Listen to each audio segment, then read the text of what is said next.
my meetings.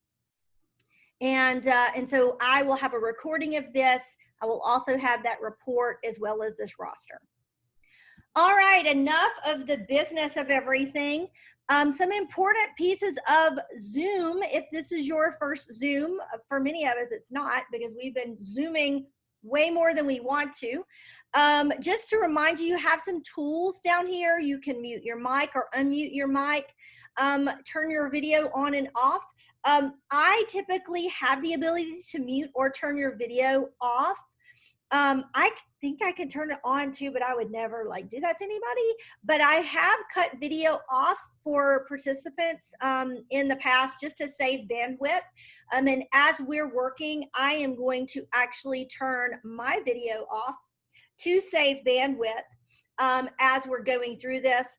You can access the chat box. Sometimes it's going to be a 3-dot menu for more. You have other reactions like thumbs up or applause or even raising your hand that you can use. When I go full screen, you may have to adjust your view.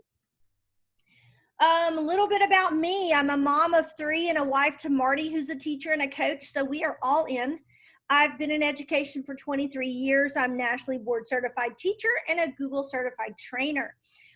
These are my people right here. Many of you may have taken webinars or other classes from these wonderful, super smart people. I depend on them a lot, and if there's a question I can't answer, I promise they can. So I do love working with them. And if you are looking for more awesome sessions, we are like a week away from our ATEM Summit. And so if you follow Alabama Technology in Motion on Facebook or on Twitter, you can see more details about that. This is a table of contents slide. It's going to tell you what we're going to attempt to cover today. I have linked these top titles here to the slides that start that information. So if you're looking at this presentation and you really need more help with slides, you can just click there where it says slides and it will take you to that section. Hopefully we're going to cover all of this information today. That is what I'm going to attempt to do. So we're going to start right off with Google Docs. Now, before we go any further, I want to bring your attention to this blue box at the top right. This is a relatively new trick that Google has started, and it is a quick and easy way for you to start a new document, sheet, slide, or form. And so let me show you what I mean. If I click and open a new tab and I type in docs.new, it automatically creates a blank document for me. That is a huge time saver if you become Google proficient and you need to create a quick Word document. You don't have to go to the waffle menu. You don't have to go to Google Drive to do this. You can simply type it right into the browser. That is for doc, sheets. Let's see, did I put doc or docs? I think I put docs, so I may need to correct that. Yeah, it's docs.new, so I need to correct that. Sheets. They had deck.new, but I think slides will do it now. Let's see. Slides.new. Yep. So either one of those will work. So I just think that that is a super cool and slick, easy way for you to access a new document, new sheet, slides, or form. All right, so I'm going to be doing a lot of going between the presentation and my own personal Google Drive and Docs and things like that. So hopefully you can be patient as I go through all of this. So I am going to open up a different browser because I have most of my stuff in my personal Gmail. So I'm going to quickly just pull up my Google Drive. and it is kind of a hot mess. So when you look at all of that, you know, and I talk about organization, don't be like me, be more organized than I am. And so we are going to look just quickly at Google Drive. Keep in mind, this is where you're going to store everything. The new button up here to the left is kind of your magic tool for whatever you need for organization, for uploading, for creating new applications, and even more. And you may not have realized this, but if you go here to this little arrow, you can either do a blank document or you can go from a template. Now, those templates are super helpful. And I'm just going to show you what from a template looks like. When I go to the section called From a Template, I'm going to see a template gallery. Now, if you're in your school domain, you possibly have two menu options up here. It would be the name of your school domain, like Etowah County Schools Gallery, and then your template gallery. So if you go here and you don't see anything, it may be that your school district doesn't have any templates. But if you click on the other menu option, you should see something similar to this. What I love about this is that they have done some of the heavy lifting for you. So if you needed to create a resume, a form letter, and then you go down further and they have some things that are specific to education, and yours may just have the education options, but here there's a report, class notes, lab reports, lesson plans, and basically if you use the template feature, and I'm going to just quickly go up here to letter. I guess the English teacher in me loves the fact that you can use a letter. If you click on that template, it will automatically save this template into your Google Drive. And all you have to do now is go in and replace this information with your own. This is a game changer for my high school and middle school people as you start talking to kids about resumes and their careers, and writing a letter to someone. The difficult part, the formatting part, is done for them. Now they can focus on the content. And if you like these templates, you can just go in and grab all the ones that you like. You can customize this and tell your students what you want them to write. Even change this to say, this is a paragraph introducing yourself to the reader. And then send that to your students and they know exactly what to write. So I do love the template feature when you are going to be using docs. So I just think that that's a really creative and cool option. And that was found by going to docs and going to this little drop down or pull out menu. And Sheets has one, Slides has one. Many of them already have templates available to you to use. All right, so other things when it comes to docs is, sorry, I'm looking at my iPad with all my information, is our download formats. So what I'm going to do first of all is I'm going to grab a document here.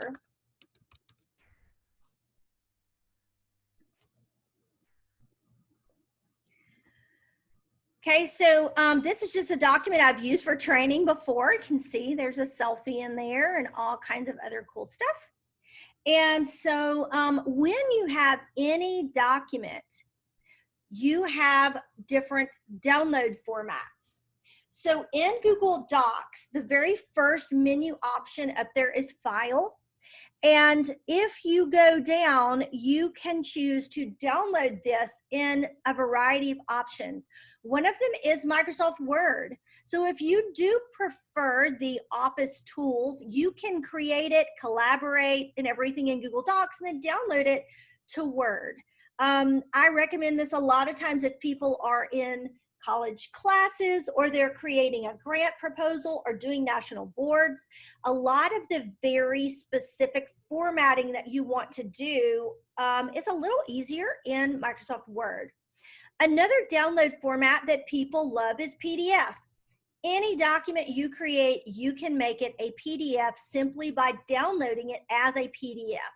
I recommend that if you're going to put something on your website, something you don't want the students to change, or something that's going out to parents. And then even a web page or an EPUB. So web page is just what it means. It would be like a live document on the web. EPUB excuse me, is like an e-reader. And so you could create a multi-page document and it could be downloaded as an e-reader. So all of these download formats make docs a really unique experience. Another thing I wanted to mention in docs that I think is not utilized enough is in this file menu at the bottom, and it's called page setup. Now, if you're an old school Microsoft Word person, you understand page setup. That's where you go to do a lot of the changes like margins and things like that. So I'm going to click on page setup. And this is where you can change it from portrait to landscape. You can adjust your margins. I think that is probably used a lot, but you may not think about the page color. You can actually change the page color to something that is a little more interesting. That one might hurt their eyes, but you do have the option to change that page color. Now, when you're delivering content digitally, a lot of times it is nice for a student to open a document and the background color is different. It makes it feel less like a physical piece of paper and more like a digital assignment. If you've seen some things or you've bought some things on Teachers Pay Teachers, you may have noticed that they have a background color, and this is simply how they do it. Another feature in page setup, when you go there to page color, is down here with the plus sign. You can choose a custom colors. If you don't like any of those, you can choose a color that is maybe closer to your school colors or whatever. So I do love that in page setup. I think that that is very significant. Another thing I want to mention while I am here under file is version history. Okay, so version history is very powerful, and this allows you to see the history of this document. So you'll see that right now, this is where we are and who's editing. I can see that this was originally created on April 9th at 9:26. Look, it's totally blank. Then I can go up here to this and click on this little arrow. I can see every edit that was made and who made that edit, minute by minute. This is a very powerful feature if students are collaborating on a document. Somebody deletes some work, somebody messes up. This is an opportunity to restore their work. You can also name that version. So I could call this first 9 weeks.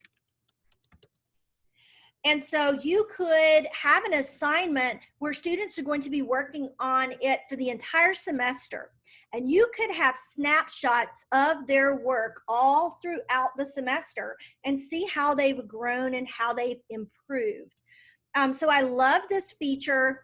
I love that if everything that has been done in this paper and who it's been done by will be highlighted. So if Brandy is the person who made that edit, it will be highlighted in green and even has my name down here. So you can see all of the history of that document. And over here on the right, the 3 dots allow you to make a copy. So let's say that one of the students went in and either maliciously or accidentally deleted another student's work. Rather than restore the whole thing, because there's been work done after that, you can make a copy of this snapshot of this document. Send it to the student whose work was deleted. They can simply paste that information back into the document. So I think that that's very powerful too. And then the other thing I will mention is up here at the top, there is a print feature. So if you are using this for a progress check to see a student's growth in their writing or whatever, you can print out that snapshot. This is great for parent meetings, for IEP meetings. This document could easily be one that you and your colleagues are using to document behavior with a student. And you can just go to April 9th and print out what that looked like at that point. So lots of really cool features in the version history. You can publish this to the web, and that allows you to create a link to it. And you can decide, you know, what is going to be published. Are you going to automatically republish it? That is convenient if you create it and you want to put it on a website or put it into your Google Classroom. So all of that can be found under File. I'm not going to go through all of these because most of them you're accustomed to. You do have the insert feature. This one is probably the most used by teachers once they create that Word document. When you go to insert, you have all of these options. I'm not going to go through all of them, but I am going to address first image. So what I love about Google Docs that sets it apart from other word processors is the ability for students to stay in Google Docs and get all of their work done. So if you go to insert image, you have several options. You can upload from your computer, which is what we're accustomed to doing, or my favorite, search the web. When you choose search the web, you're going to get a Google image search right there in Docs. And it is also going to give you images that are confirmed that you have a license to use them. So you don't have to worry about, do the students have permission to use this image? So let's say, and I don't know why, I guess because my students' mascot, my children's mascot is a tiger, I tend to look for tiger. And so here are all these options. Never had to go anywhere to find a great picture of a tiger. And I can either double click or I can click it and insert it into the document. It's way bigger than I want. So as I insert it and I select it, I have the option to make it smaller. When you are dealing with images in Docs, you have these options underneath when it is selected. I tend to like the wrap text option, mainly because it allows me to freeform move that picture wherever I want it. And that gives me a little more wiggle room on creating my document. So I really do like the wrap text option when it comes to images. So that is inserting, see, click off of it, inserting an image using search the web. You can also insert anything from your Google Drive or Google Photos, or one of my favorites, the camera. And so I can take a selfie and I can insert that into, you see that I've not really changed my poses. I should really work on that.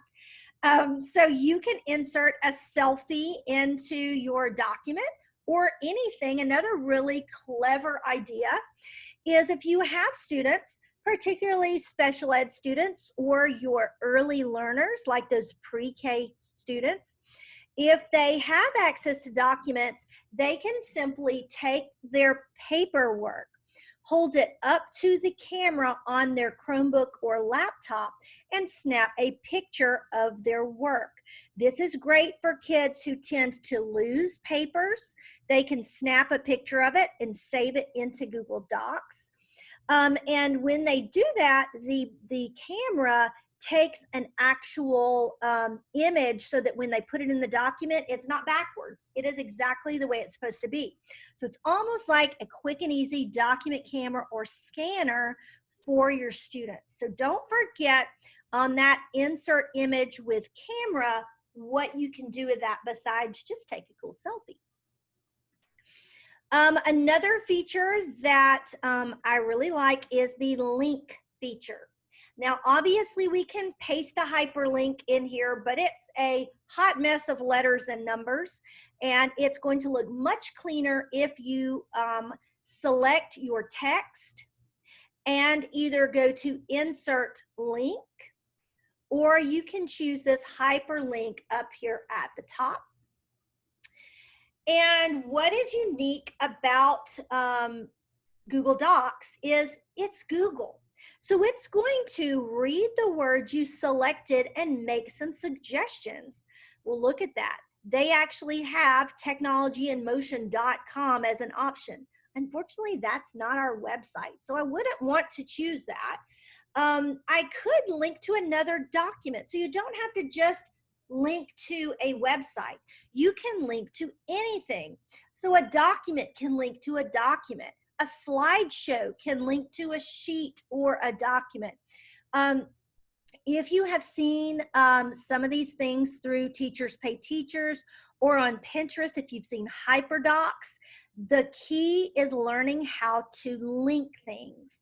So if you wanted to link Technology in Motion to this document that I have already, all I do is click Apply. And now when I click that, it is going to open up another document. So I have the ability to link to other things in my drive, or I can grab that and I can hyperlink to a website. So I'm just going to put in a website that I know is a legit website. And now that is hyperlinked to a website. So hyperlinking is the key to packaging your content for your students. So I highly recommend that you understand how to insert images and how to insert hyperlinks. Another thing I want to mention about images, and I'm just going to pull this image back up here on this page, is that words can be hyperlinked, but images can also be hyperlinked. So if I want to hyperlink this image, I'm sorry, I'm trying to, there we go. If I want to hyperlink this image, it is not letting me. Image options. Well,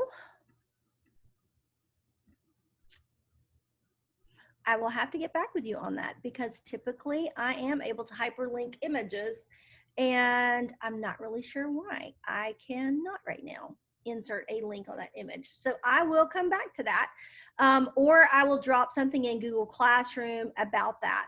But what you can do with your images is that there is a way to add some color, position, text wrapping, or rotating that image. Sometimes when you have an image and you want it to be facing the other way, you can quickly rotate that image and have it go a different way. And then you can also text wrap or fix that image with these image options. All right, so moving on to formatting. These are things that most of you are familiar with, but you can go in here to your text and your paragraph styles and add some interesting stuff to your text. So if I wanted to format my paragraph styles and have that be heading 1, then that's going to serve as heading 1 for this paper. And that's in formatting, and it can also be found right here. Another thing that I wanted to mention is that when I select my text, I have these font choices, and a lot of people feel very limited by the font choices that are here. You can also go here to more fonts in Docs, and you can search for other fonts that might be available through Google. And once you've used a font, it will automatically be added to your font choices. So you can go in here and kind of pick out the ones that you like, and then you want those to be available to you. And then when you go, you can find those. They are alphabetized. And so I just added that Pacifico. So you can use those different fonts that are available. All right, moving on to tools. You're all familiar with spelling and grammar check. That is a huge help. But then there's also word count. Keep in mind, word count can count the entire document, or it can count just a section. So if I grab just a section and I go to word count, it will tell me that's 39 of 51 words. I can also choose to display the word count while typing. And down here at the bottom, it will keep a word count for me. So I think that's a really handy tool as well. Under tools, another thing that I think is not utilized a lot is the Explore button. And that is going to open up a Google search. So students that are looking for information, images, whatever, can use that Explore tool without ever leaving the document. So if they are looking for a tiger, notice that with Explore, they can search the web, images, or their Google Drive to find information about a tiger. So I can click here. It's going to open up that website for me. If I find something on this website that I wanted to use in a paper for my students that are starting to learn how to document their sources, out here to the side in the Explore tool, if I click this Cite as a footnote, it will automatically save that source as a footnote for me. So although you may not be using footnotes with, say, fourth graders, it's important for them to identify where they get their information. So at the very least, this puts it as a footnote. It gives you a link back to where they got their information. And it can give you that opportunity to teach them not to copy and paste, because that's what happens a lot with our students. Another feature in tools that is a lot of fun, and I'm not really sure if it will work while I'm on a Zoom call, but we're going to check it out, is voice typing. And so once you have allowed your microphone, you can click here. This really picks up your speech, period. You can speak your grammar if you want to, exclamation point. Even when I fumbled, it recognized what I was trying to say. This is great for your emerging readers that struggle with maybe keyboarding. This is great for EL students. This is great for special ed students, or just students who are struggling with keyboarding right now, so that they can get some words on the paper. They can do some voice typing. Now, it might be a little chaotic in your class when you allow students to do this, but it is a way for them to get something on the paper, and for some kids, that is a major step. Moving on to add-ons. This is a whole other workshop in itself. Add-ons are little tools that make documents more effective for you. And so several of these are things that I use all of the time. Some of them that I think are very helpful. There's one called Doc to Form and another called Form Builder for Docs.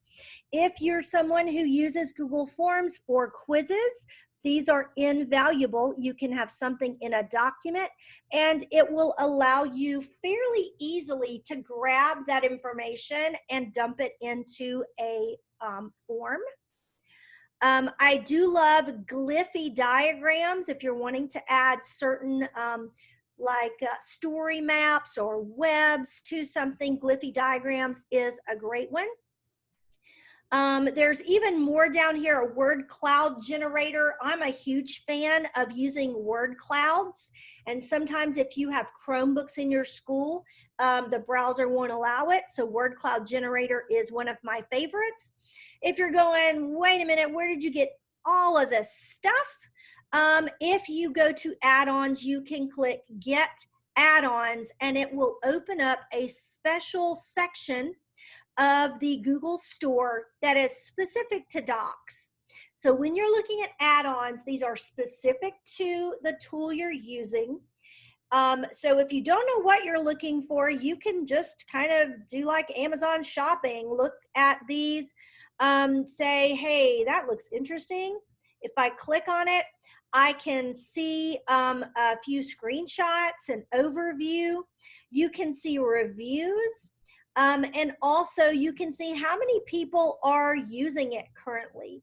And a lot of times that will tell me if it is worthwhile, if it's worth a try. If you don't like it, you can always get rid of it.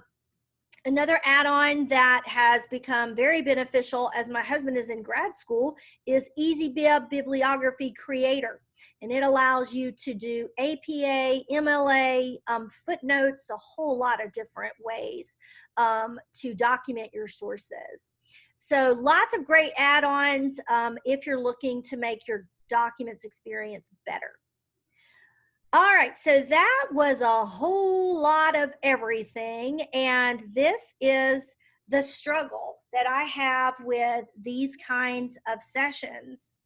When I am talking, I have no idea if you're with me. So if you will take an opportunity either to unmute your mic or to type in the chat, is there anything that you just saw that was new to you, or is there a tip that you would like to offer when it comes to Google Docs?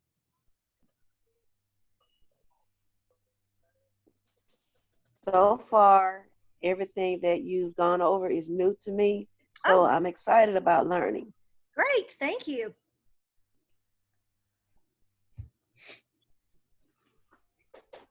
Mom, are you using a new hotspot?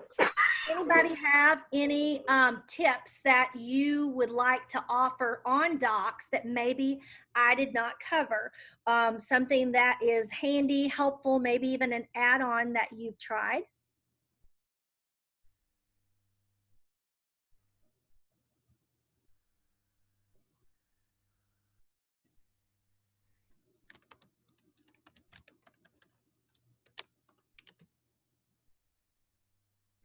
Okay, somebody else said Easybib. Easybib is awesome and very helpful. Yes, as students start learning to cite their resources, those things are going to be helpful. And for the younger students, at the very least, that Explore tool is great.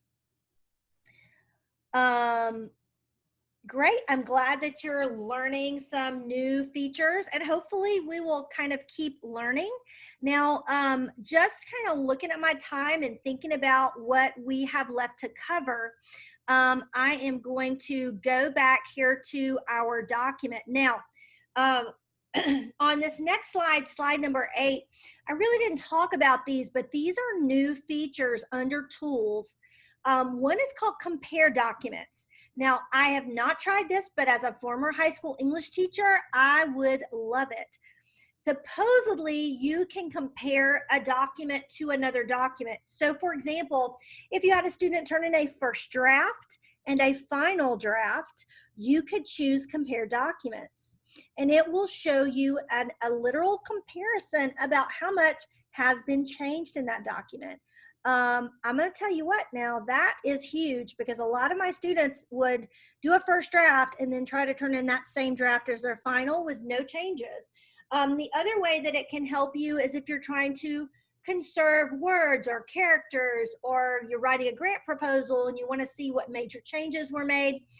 Compare Documents is new.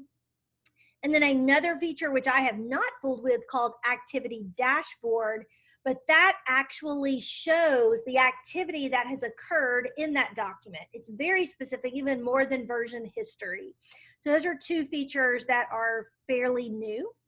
Now I am going to skip this task, but when we're done, if you want to go through this, And even if you're not a part of the classroom, you can click on this test document just to show you what it looks like. It's just a basic, I'm going to force you to make a copy. It's a basic document that is going to give you some instructions and encourage you to try some of the skills that we just went through. So if we were in person, we would definitely do this task, but considering that we are shorter on time, I'm going to leave that there. It is also in Google Classroom under the Docs topic. So just to pull up the Google Classroom, if you go into Google Classroom, there is the classwork tab up here at the top. I just realized I wasn't sharing my screen. Y'all got to give me a heads up. You got to be like, I don't see anything that you are doing right now. And we're learning together. There we go. Sorry.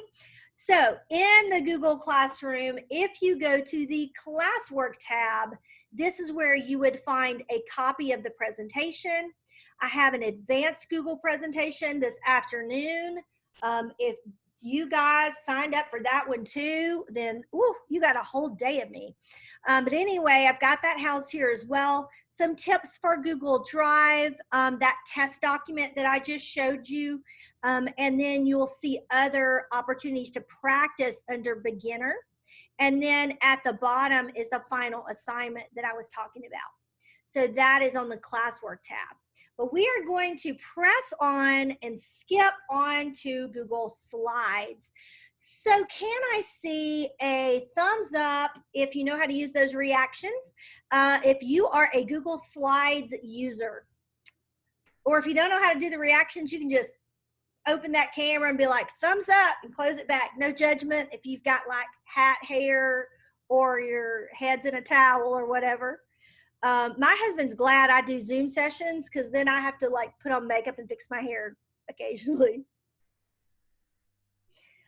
All right, so Google Slides. I'm a huge fan of Google Slides for a variety of reasons, but there are just so many ways to collaborate with them.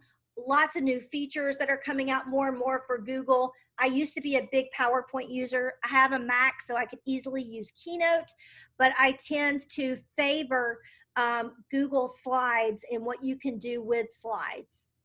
So I am going to just start with a new slide deck to show us some of the options that we have when it comes to Google Slides. All right, so I'm taking a moment to move different toolbars around so I can see everything. So when you open a new slide deck, first of all, you have the option to choose a theme. Now, when you choose a theme, there's not a lot of choices. And we'll come back to that and look at some other choices. I tend to leave it on that simple white background. So I'm going to leave that as is to start off. I do want to bring your attention to the fact that theme is here as well. And there's a difference in theme versus background. So theme right now is just this white blank slide. If I added a new slide, which I can do over here, I have an option to just click that plus sign and it will create the good old title and maybe bulleted list. Or I can use the drop down box and I have all of these other layout choices. So if I wanted to have maybe the 2-column look, I can click that and it adds that 2-column look. If I don't like that layout, I can always go in and right click and change that layout if I don't like it. So I'm not married to that particular layout. I can go in and change it. Now, there's a difference in theme, which I just said, theme is going to apply to every slide. So if I go in and I change the theme, every slide gets that theme. The difference is if I use background. Background lets me change one slide. So I'm going to change that one to red and say done. Now I'm only changing a single slide and not all slides. So be sure that you know and your students know the difference in background versus theme. This is especially important if you have multiple students working together on a slideshow. If one kid goes in and clicks theme, everybody's slides get changed and people get mad. So make sure they understand the difference in background versus theme. Now, another thing I want to mention about background that is unique is that you cannot just choose a color, but you can choose an image. Now, you can upload the image, you can use camera again, you can use URL, photos, Google Drive, or Google image search. So let's say I was looking for a picture of a laptop, and I chose the laptop picture, and I made that my background. Now, the problem with that is it is really dark and kind of hard to see what I'm putting on top of that. So if I am going to use a picture for my background, keep in mind that that picture could deter from what I'm writing on top of that background. So I'm actually going to go back and just choose a color. But you can add images there, and there are some benefits to that as well. And we'll be talking about that in the advanced Google Apps when it comes to slides. But I really love the ability to add images on your background. All right, so going up here to File, when we look at Download, just like we looked at in Docs, you're going to have a lot of different features. I can download a slideshow as a PDF.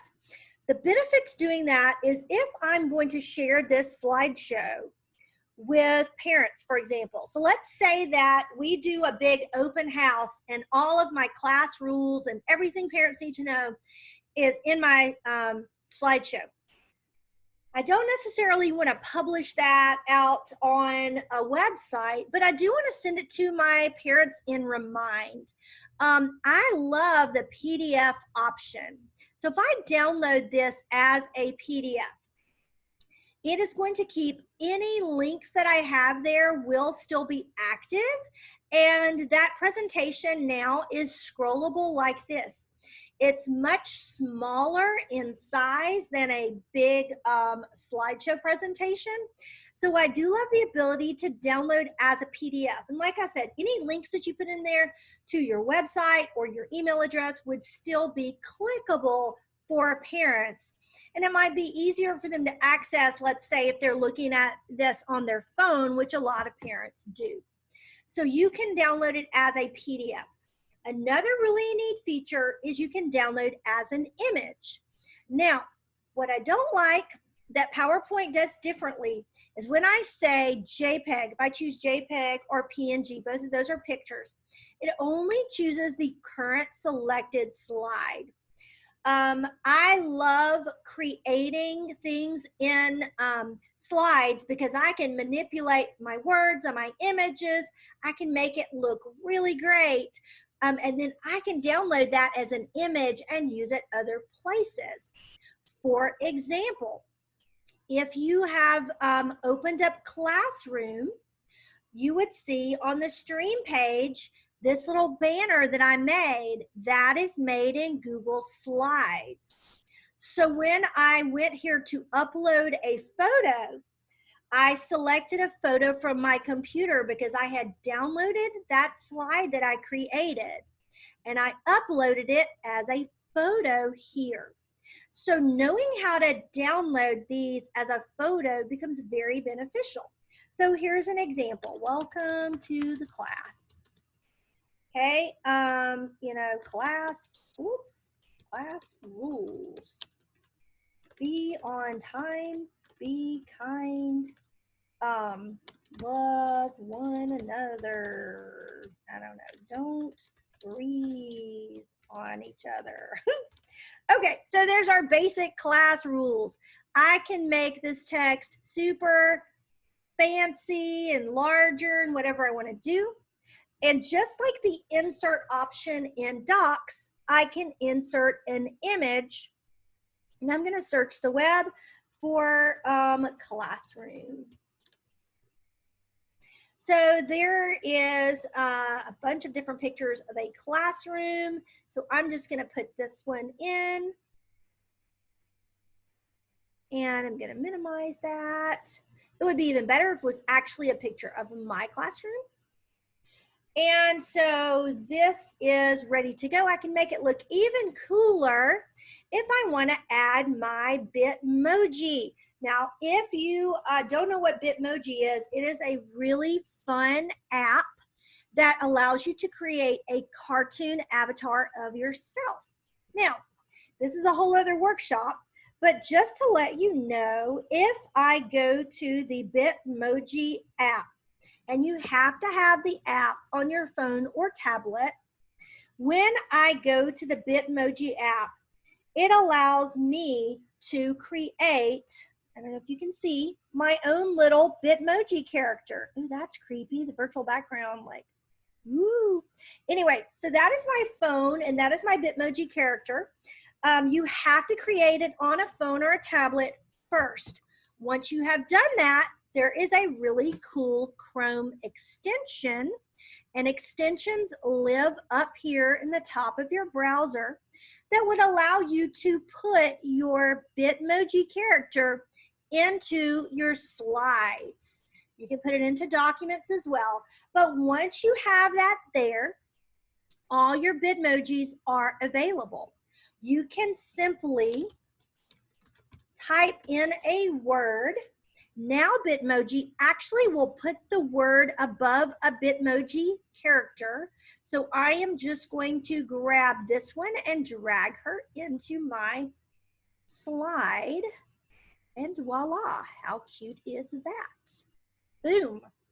So I have a cute Bitmoji, and if I really want to be extra, which I do, you can type in the word pose and find a snazzy little posed Bitmoji girl. And I am going to grab this one and pull her into the classroom. So I know this is like more than beginner type stuff, but it is just a fun way to decorate these slides. Now when I go to download, I'm gonna choose JPEG current slide. Just gonna download that one slide as a photo. Now I can put this cute little photo anywhere I want. And so that is how so many people are making these virtual classrooms, or they're making these cute banners. You can do it too. You just have to have a little practice with Google Slides. Now, I know I went through that really fast, but I don't have a link to Bitmoji, but I promise if you look up, not now because I will lose you if you look it up now, but if you look up Bitmoji, you will find lots of fun on the little Bitmoji app. So I wanted to mention another thing under File, and that is that same page setup option down here at the bottom, and I can't access it because my toolbar is there. So if I go to page setup, this is another feature that I think is underutilized. You don't have to stick with the size of the presentation. You can choose page setup custom. Now, this was a game changer. I don't know why I didn't realize it long ago, but these slides can be any size you want them to. So think outside the box, not presentation, but think book. So I'm going to make my slides 8.5 by 11 inches and apply. You know what I just did? I started a class book. Now we can go in and add pictures of the students. I can add information. I can put this whole thing together, make an ABC book for our class. And then when I go to File and Download, I can download it as images, or I can download it as a PDF. And it's a scrollable book for your students or for the parents. And that is just by simply going to File and Page Setup and changing the size of the slides themselves, and then downloading it in another format. So those are things that I think a lot of people don't really think about when it comes to Google Slides, that this is really your own kind of graphic organizer program if you use it that way. All right, so we've talked a little bit about the page setup. I'm gonna call this test show. I'm gonna give it that same title here. So another thing in File that is important, and it's not used a lot, is down here at the bottom, Print, Settings, and Preview. So I have a lot of people that stuck with PowerPoint because they wanted to create a handout for their students that had a place for notes. And you know, PowerPoint has that feature. You can print out a handout with an area for notes that has a little miniature picture of your slide. And so that's like super handy. So how do I do that in Google Slides? You can, if you go to File and Print, Settings, and Preview. This was crazy that I did not know how to do this. Look up here at this new set of tools that you get when you go to this Print, Settings, and Preview. Right here is my handout option. When I click that, it changes the look. Look, I want 3 slides per page and a place for notes. Boom. Google Slides will do it for you. I want 4 slides per page. Okay, I want 6 slides per page. So now if you needed to create a document with miniature slides on it for your students to take notes, you can do that. Or you can add a slide with a place at the bottom for notes. Your students could print these out if they prefer something printable. And notice that they have a choice. I'm going to go to this one. They have a choice to hide the background.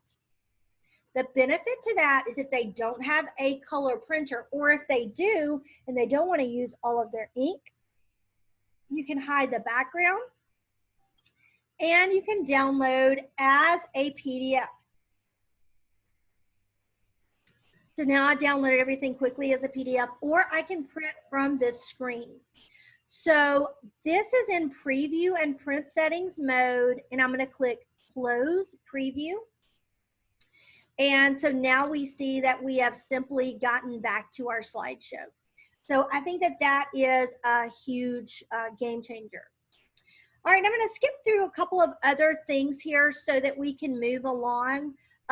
Slide tools, you're going to see a lot of the same tools that we saw before.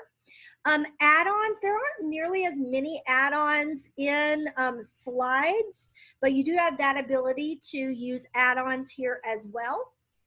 And then I didn't mention this before, but once you know how to share when it comes to any of the Google apps, you can share all of them. So if you click the share button, I do want to show you that this has changed really recently, because last week when I did some virtual training, this threw me. So I am in my ATM domain right now. And if I want to add a specific person, I can easily add them here. And I can choose whether they're an editor, viewer, or a commenter. Now, if I want to get the link, then I noticed that it is shut down. Only people I add can get this. But if I want to share it as a link, like if I wanted to share it in Remind with parents, I don't want to copy link because only people that I've given permission can access that. So I'm going to change the link.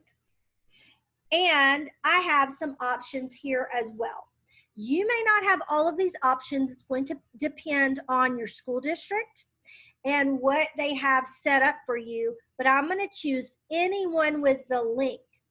And then I want to make sure that they're just allowed to view it.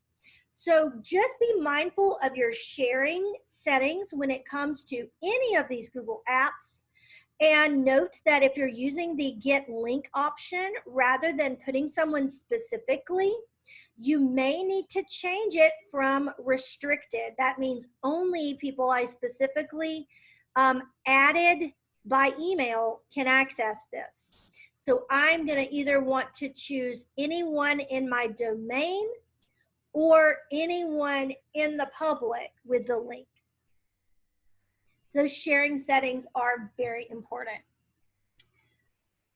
All right, so moving along in our slideshow, I do have some fun tips for you regarding slides. You can get some really cool backgrounds at these sites. I'm going to go to Slides Mania. That's my newest favorite. And so if you're bummed that the themes that they have are very limited, look at these cute themes. I'm a big fan of the Lego theme. So all of these are totally free, and you can click on education and look for some that are specific to education. And so there's a game board, a challenge board, all of these. There's even one with, you can add your Bitmoji. So if I find one that I really love, all I have to do is click on it, scroll down to where you see these options. If you're a PowerPoint fan, you can get a PowerPoint template. But if I click Get Google Slides Theme, it automatically opens up this option, and I can say Use Template. And it will grab that template and dump it into my Google Drive. And now I can go in and I can utilize all of these cute slides. Now this one is talking about how it's a manipulative. So if you are doing things with math, look how fun this is. It gives you instructions on how to utilize these themes. So that's a fun one. There are tons of them there, and there's some real basic ones too. And that is on this slide number 11. You see those templates. I've got some instructions here on how to add some GIFs that are moving to your slides, which are a lot of fun. Some other templates, ideas, and ways to make cool graphics for your header of your Google Classroom, an ebook, and then just a cheat sheet in general for slides. And yet again, I've given us a task that I don't think we have time to do, so we are going to breeze on through that task, but you will see that in the Google Classroom. And I want to be sure we've got time to talk about Google Forms.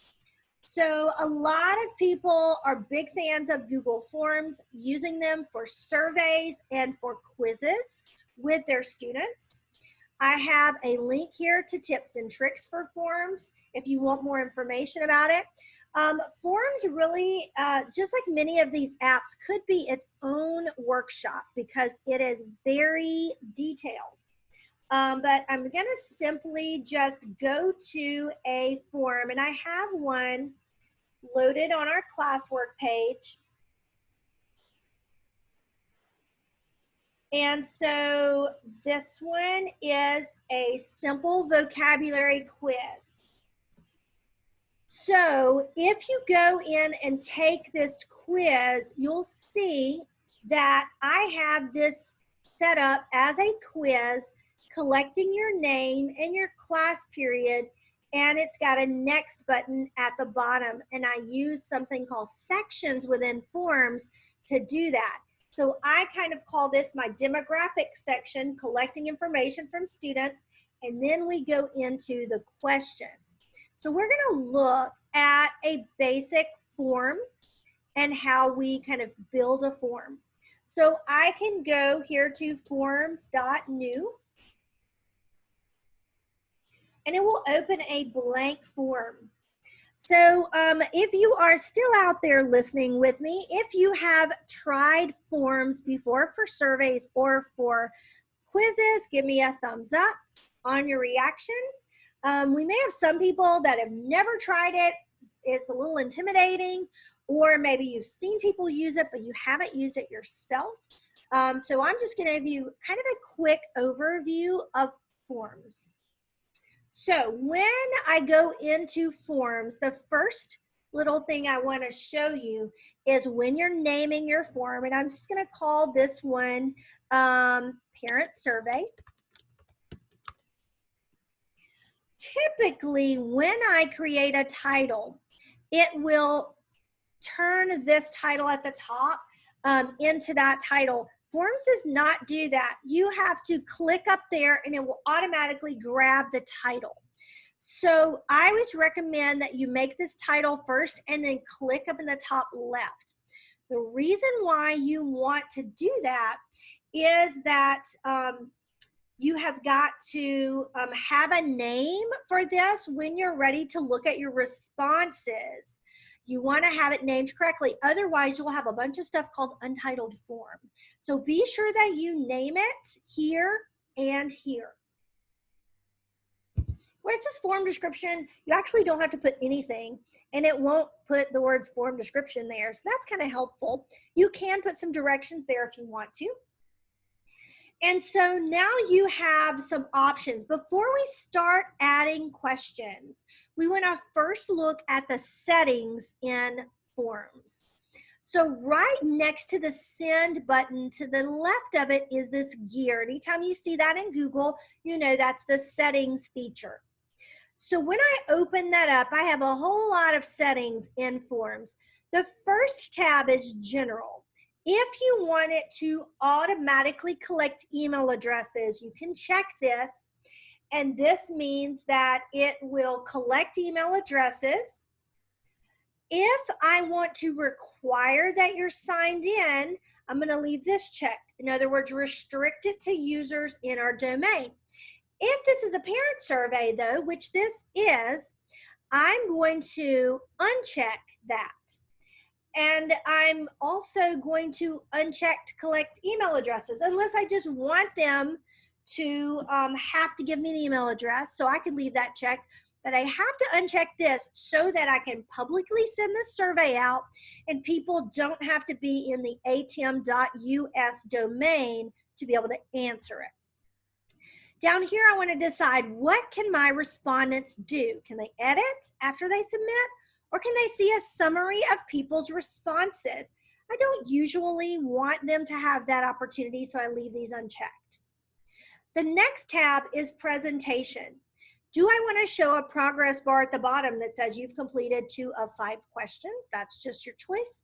Shuffle question order, that is really only useful if you're doing a quiz, because, you know, let's be real, there are some cheaters out there. So I usually check that if it's a quiz, but this is a survey, so I'm going to leave that blank. If I don't want them submitting another response, I can uncheck this. And then you can have a custom confirmation message, like, thank you for doing our survey. It's going to be a great year. You could also add a hyperlink there to your website or whatever, so you can add that custom message. And then over here, the last one is quizzes. If this is going to be a quiz and not a survey, you have to go here and click this button, make this a quiz. And we'll get to that in just a second. But since this is a survey, I'm going to leave that as is, and I have to click save. Now, notice it's got the required email address already up here because I've said this form is collecting email addresses. So I can change that in settings if I don't want this question there. Okay, so that is here. On the other side of the send button are the 3 dots. I call this the shish kebab menu. This is important because if I make this survey and I want different surveys for each of my classes, first period, second period, third period, I can make a copy and simply call it first period survey, second period survey. That makes it easier if you're going to reuse these surveys, but you want the responses separate and not all dumped into one. So Make a Copy very easily does that for you. Get a pre-filled link. That's for another time. That's a more advanced feature. I don't use that very often. You can print out your survey.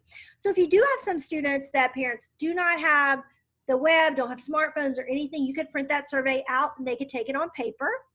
You can add collaborators. This is a great feature. If you have several teachers wanting to work on a survey together and create it together, you can all collaborate and then you can all make your own copies of it. So I love that, you know, two heads are better than one. There are some add-ons and some preferences that you can dictate here, but we're going to skip those. All right, so if you want this to be prettier than it is, purple is going to be the default. You can go up here to this little paint palette and you have some theme options.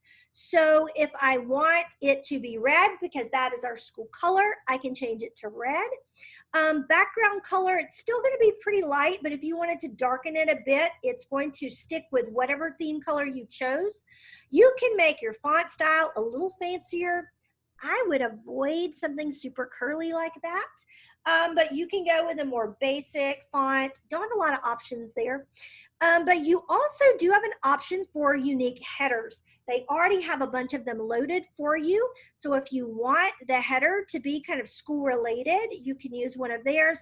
You can upload your own, or you can use something that you have in photos. So I'm just going to grab one of these that I think is kind of school-like. And notice how it adjusts all of the colors of the theme based on what is in the photo. So it's very intuitive. And so then I can adjust my colors slightly based on that picture.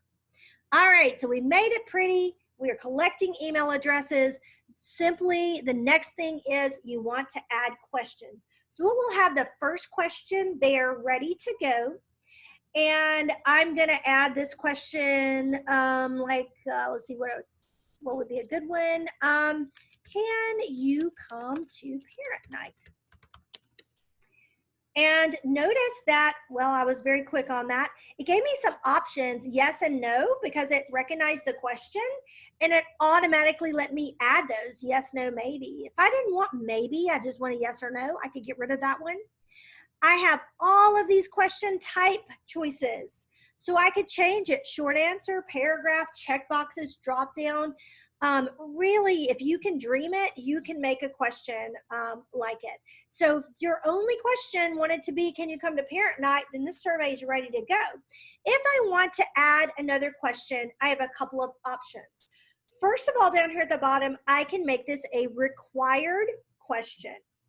Now, in preferences in our shish kebab menu, you can tell it all questions are required.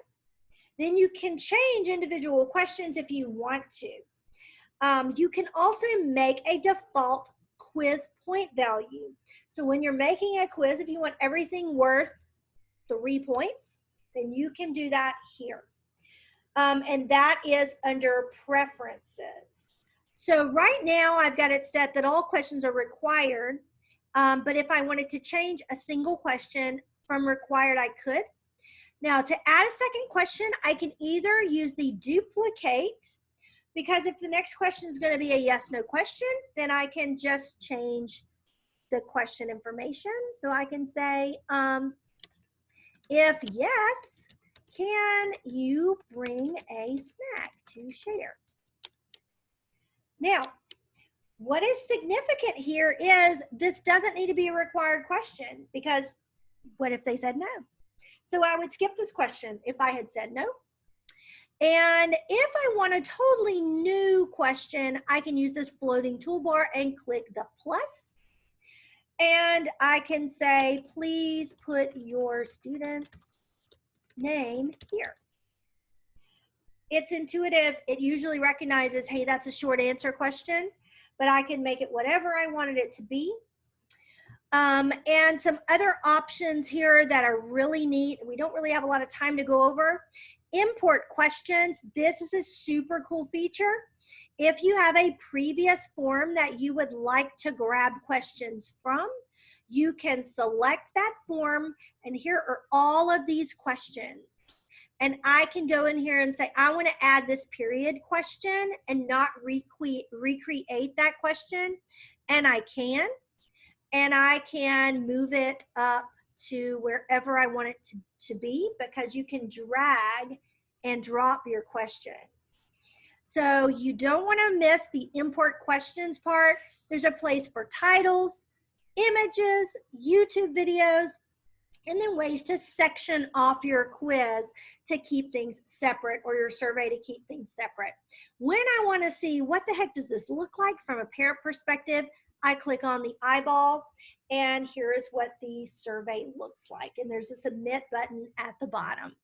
So if I want to change this from a survey to a quiz, I simply go into settings, say make this a quiz. This is a great option if you have Chromebooks. You can lock your students in and keep them from going to other tabs and Googling the answer. So this is a really unique feature you can turn on. I have to be creating the quiz on a Chromebook to activate this feature. So I can simply make the quiz on whatever computer, go to a Chromebook, activate this feature, and go. But it's also only for schools using managed Chromebooks. So you may have this option if you have a managed Chromebook. I'm on a Mac and none of my domain has managed Chromebooks. So if you don't see this option, it's probably because of that. So I'm going to click Save. Now you'll notice that the questions have a point value. And if I click Answer Key, I can tell it this is the correct answer and click Done. Obviously for period, there is no correct answer. But at the top, I'll see my point value total for this quiz. And I can go and click on Answer Key and tell it which is the correct answer all the way through. And when I'm done, I'm ready to submit it to my students. So kind of wrapping this up, I want to show you that over here under responses, when we did our pre-survey, you saw those great charts and graphs that I was able to see. You would see those here. But a lot of times I also want a spreadsheet. And so I'm just going to show you what it looks like when I activate that spreadsheet. Let's see, pull up one of those. Don't have it handy. Oh, because it's in another drop. If I create a spreadsheet, and I'm going to create it, you will see that it automatically makes a spreadsheet with all of that information at the top. It timestamps it so I can see the exact date and time that the survey or the quiz was submitted. And because I made it a quiz, there is an area for score. And it will grade the quiz for you based on your answer key and drop the student's score here. So it is one of the most used tools now with teachers, is the ability to make that form into a quiz. And although you have your responses here, it is really handy to have a spreadsheet with all that information in it. All right, so as I often do, I added way more than we could do today. So I want to make sure that you understand that in our Google Classroom, and I'm going to click back in the Google Classroom so you can see it, under classwork, at the very bottom, I have our final assignment. If you click on that, it'll open that slideshow. That is required to get credit for today. And it has to be completed by June 11th, which is Thursday. And on slide 17, you should be able to click on this picture and access this attendance document. And I'm going to also copy this link and put it into our chat box. And so that you can either copy it there if you are not in the slideshow. This link will be just another way for me to verify who is here who's been here, who's hung on these last 5 minutes. Be sure that you go in there and you either copy that link, or if you have the slideshow open, if you click on that screenshot of the attendance, it will take you to the attendance document. I'm going to stop our